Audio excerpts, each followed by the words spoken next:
सत्य को खोजने वाले आप सभी साधकों को हमारा है।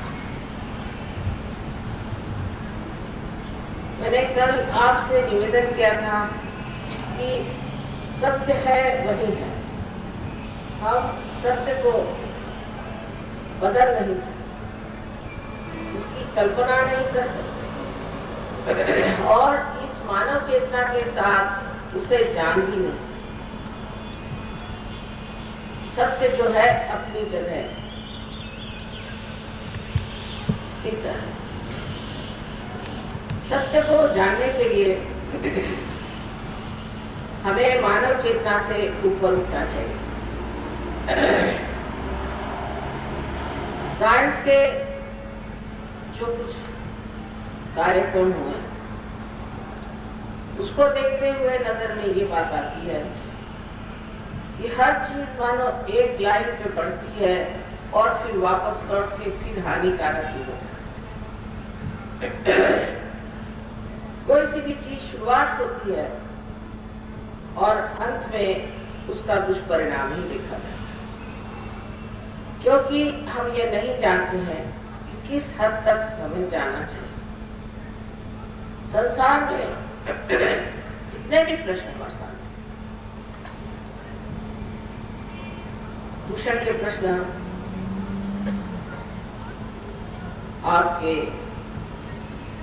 विश्व के जितने भी प्रश्न और भी हैं, जैसे कि अनेक युद्ध हुए और कितने ही तरह के राजकीय प्रश्न खड़े हुए, आर्थिक प्रश्न खड़े हुए। इसके अलावा मनुष्य के अपने व्यक्तिगत जीवन में भी अनेक तरह के प्रश्न।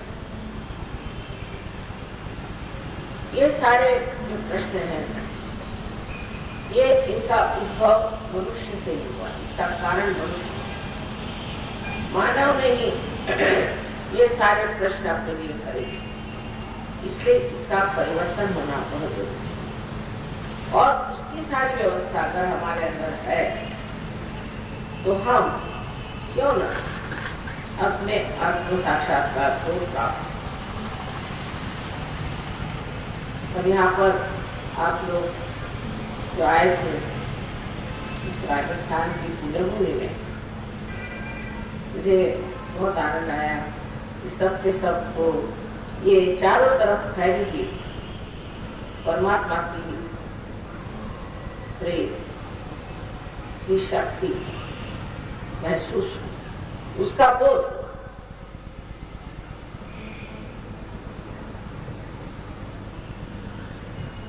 लेकिन अब हुआ क्या हमारे अंदर, सो जानना चाहिए। जब कुंडलिनी हमारे चक्रों को भेजती है तो उन्हें जागरूक कर देती है, उनको प्लावित करती है और उसके कारण हमारी शारीरिक, मानसिक, बौद्धिक जो भी परेशानियां हैं वो दूर हो जाए। यहाँ तक कि हमारा लक्ष्मी तत्व भी जागृत होता है। ये तो साक्षात करने की बात है। जो भी मैं कह रही हूँ उसका प्रमाण है या नहीं, इसका साक्षात होना चाहिए। अंधश्रद्धा से ये बात आपको मान लेनी, लेकिन अगर ये बात हो गई, उसका साक्षात, उसका प्रमाण आपको मिल गया, तब फिर ईमानदारी से मानना ही चाहिए। सर्वप्रथम मैंने आपसे बताया कि आप निर्विचार समाधि में उतर, माने ये कि आप उस दशा में जाते हैं जहां आप सतर्क, पूरी तरह से सतर्क, लेकिन आपके अंदर कोई विचार नहीं। जब आप चाहेंगे तब आप सोच सकते हैं और जब नहीं चाहेंगे तब आप एकदम शांत। इस तरह से आप वर्तमान में होते हैं। और दूसरी दशा में आप फिजिकल समाधि में जाते हैं, जहाँ आप स्वयं ही अपने मास्टर हो जाते हैं, अपने गुरु हो जाते हैं। इतना ही नहीं, आप सारे अधिकारों से सुशोभित हो जाते हैं कि आप भी दूसरों को पार करा सकते हैं, दूसरों की पूर्ण जागरूक कर सकते हैं। और सारा ज्ञान का भंडार जो ये परम शक्ति है, वो धीरे धीरे आपके अंदर पूर्णतया ज्ञान को देती है। लेकिन ये बुद्धि से नहीं जाना जाता, ये उत्स्फूर्त है, स्फूर्णा से सारे विचार आते हैं।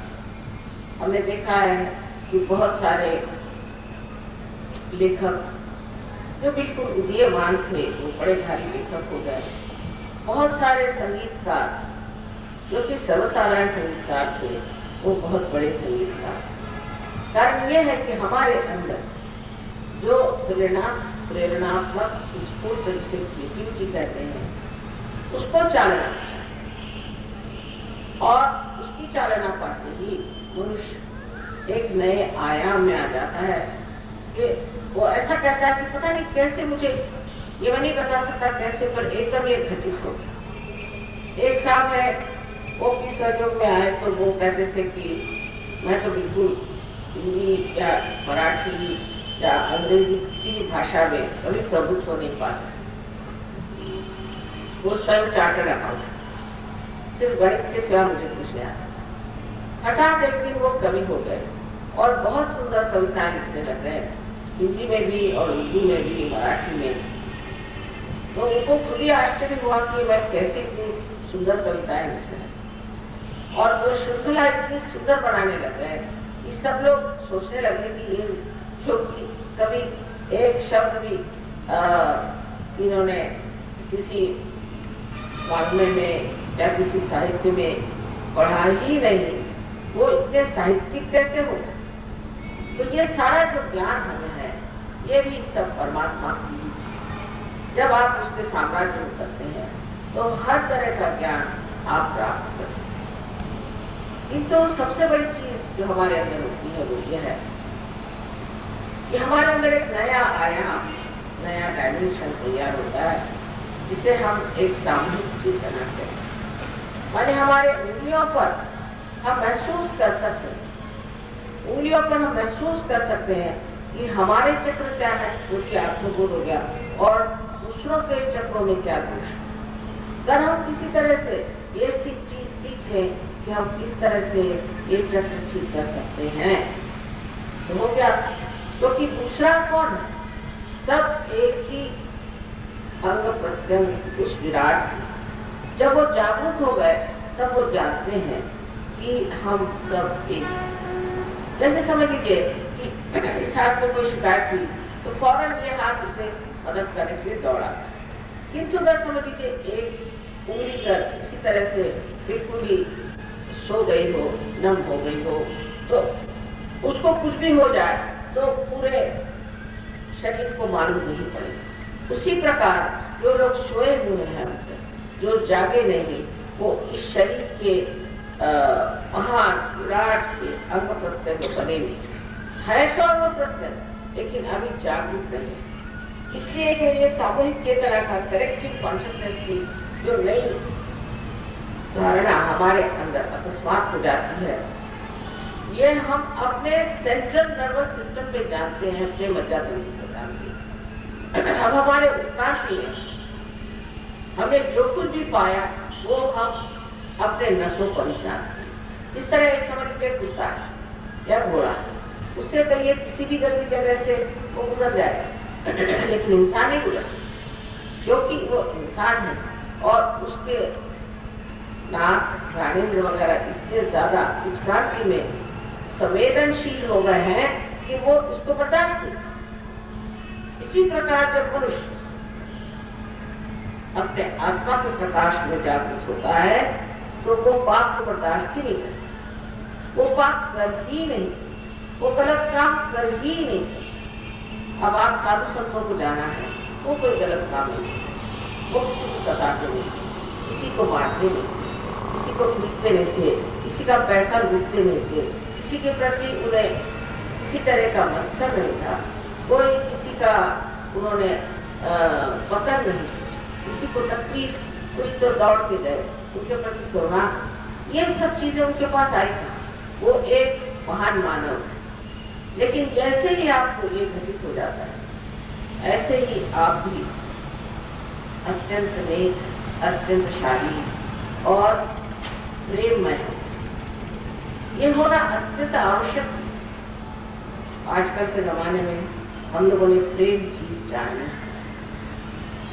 अब देखिए, आप लोगों ने गाना गाया, मेरा इतना हृदय भर आया था कि समझ नहीं रहा था इस तरह से इससे रोके, क्योंकि हम भी, हमारे भी पूर्वज राजस्थान के थे, बहुत पुराने पूर्वज हमारे राजस्थान के बाद में जा करके वो महाराष्ट्र में रहने लग गए, शालीवाहन। और आज उसी राजस्थान में इस तरह से मैंने अपने को पाया, तो जैसे कुछ मैके चले आए तो जी भर आता है, उस प्रकार आपके इस गाने से मेरा बड़ा मुझे जैसे ऐसा लगा कि सागर ही जैसे उमड़ पड़ा। तो इस तरह से मनुष्य की भावनाएं जो है वो भी अत्यंत संतुलित और अत्यंत प्रगाढ़। अभी तक हम किसी को प्यार नहीं करते तो ऊपरी ढंग से, जब मतलब आ गया तो फिर वो प्यार नहीं, जब कोई तरह से बिगड़ गई तो चीज खत्म हो जाए। इसी प्रकार हमारा धर्म भी है। ऊपरी तरह से हम धर्म करते हैं, अंदर धर्म नहीं। धर्म के लिए हम सोचते हैं कि हाँ, इस धर्म को मानते, इस गुरु को मानते, पर उस धर्म में और हमें बड़ी तफावत है। वो अंतर इतना बड़ा होता है कभी कभी कि आश्चर्य होता कि ये लोग धर्म को मानने वाले हैं, ये किस प्रकार धर्म को मानते हैं। और फिर इसीलिए लोगों को अरुचि हो जाती है। और आजकल के जमाने में आप देखते हैं कि हमारे बच्चे सवाल करते हैं कि ये क्या धर्म लगा है, ये तो सब झूठ है, सब झूठे लोग हैं, ये झूठे लोग क्या धर्म करें। तो बात भी पूछते कि हमें धर्म अंदर स्थित करने के लिए, उसकी धारणा करने के लिए आत्म साक्षात्कार चाहिए। जब तक आत्म साक्षात्कार नहीं होगा, आप कितने भी कर्म कांड करिए, कितने भी नाम लीजिए, कुछ भी करिए, धर्म आपके अंदर समाहित नहीं होगा। और फिर मनुष्य समर्थ हो जाता है, उसको किसी चीज का डर नहीं होता, वो सत्य पे खड़ा है। ऐसा ही आज हमें समाज है और वो समाज बन रहा है धीरे धीरे। मैंने देखा कि अनेक देशों में ऐसे अनेक लोग, कोई बड़े विद्वान, बड़े लिखे, कोई सर्वसाधारण काश्तकार, कोई छोटे मोटे काम करने वाले लोग, सभी इसके समान। थोड़े दिन पहले दिल्ली में एक प्रोग्राम हुआ था, तो मैंने देखा कि डॉक्टर्स एंड इंजीनियर्स और इनकम टैक्स कमिश्नर्स और सेक्रेटरी साहब और उसके साथ में हमारे देहात के लोग और सब बैठ के तालियां पीट के गाना गा रहे हैं। मैंने कहा ये तो होता है, भूल गए सब अपनी, नहीं तो ये तो किसी के साथ बैठने वाले नहीं। सारा अहंकार हमारे पता नहीं कहाँ चला गया और सब एक जीव होगा। धर्म में भी जब आप करते हैं तो आप देखते हैं कि धर्म जो है उनके सारे तत्व एक ही आधार पर, आध्यात्म के पेड़ पर उगे हुए ये अलग अलग सुंदर फूल है जो हमने तोड़ लिए और तोड़ कर लड़ रहे हैं, ये हमारा, ये हमारा, ये हमारा। ये तो सारे का तत्व सार अध्यात्म। और अध्यात्म में जब आप करते हैं तो देखते हैं कि सब धर्मों के जो भी प्रेरक हो गए तो बड़े महान हैं। आज आपको आश्चर्य होगा कि मुसलमान हैं हमारे यहाँ, वो गणपति की पूजा करते हैं, और जू लोग जो है मोहम्मद साहब की पूजा करते हैं, और ईसा की पूजा करते हैं। ईसाई जो है वो आपके गणपति का अथर्वशीर्ष ऐसे सुना दे कि आप आश्चर्य कर लें। आदि शंकराचार्य का सारा ऐगिरी नंदिनी का जो हम लोग नहीं गा सकते, वो इतना सुंदरता से सुना दे। आप लोग देखिएगा इसके अगले साल में उन सबको यहाँ लाऊंगा और आप आश्चर्य करें ये लोग किस तरह से उन्होंने हमारी सभ्यता को, हमारी संस्कृति को इतना आसानी से अपने पास ले लिया। नहीं तो एक शब्द भी अंग्रेजी का बोलना माने कठिन नहीं, हिंदी का बोलना कठिन, अंग्रेज लोगों को अगर एक भी शब्द हिंदी का सिखाना है तो कम से कम 1 महीना, उस पर भी वो देखा। और अब ऐसा देखा गया है कि ये लोग पता नहीं हिंदी में कविताएं भी बनाने लगे। तो आपके भारत की सभ्यता जो है सारे संसार में है। हम चाहे इससे वंचित हो रहे हैं, लेकिन वो अपनी भी सभ्यता में जो खराबियां हैं वो सब जो पूरी तरह से निकल गए और एक तरह से ऐसा कुछ वातावरण बन गया है कि बहुत ही सुंदर एक नीतिमान लोग हैं। और जैसे कहना चाहिए कि एक देवदूत के आपसी प्रेम, आपसी बातचीत बहुत सुंदर है।